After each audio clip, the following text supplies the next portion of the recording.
How's it going, everyone? Thank you so much for joining me on this mini vlog on sandblasting with desert sand. So I'm setting up here to blast a security door that has been corroded with rust.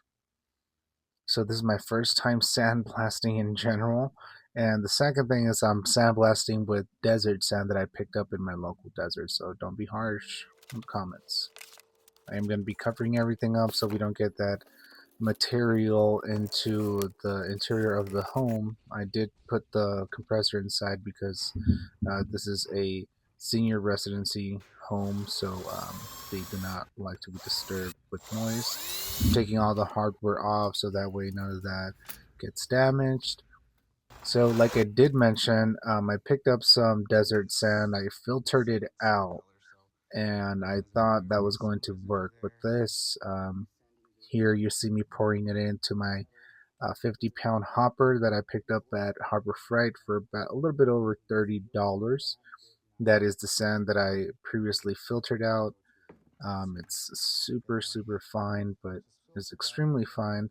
It does not only contain little rocks, but also contains other particles. I'll get into that soon. Here you see me putting up all my PPE, very important. You want to have some glasses. You also want to have some a good face mask because there's going to be a lot of dust to cover it up. That's the sand blast gun. That's my hopper filled with the sand. That's a 50-pound hopper. The compressor is a 50 Mac 5200 and it works great.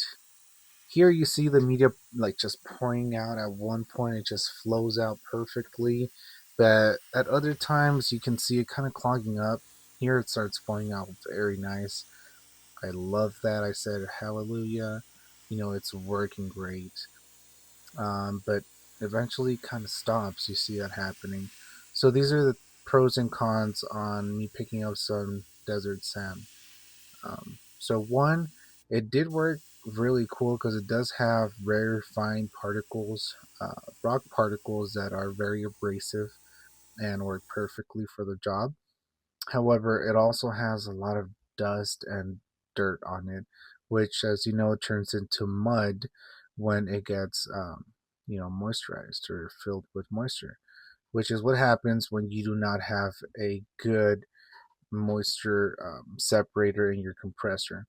I did have one, but it did not work properly, and eventually my gun just clogged up all the way.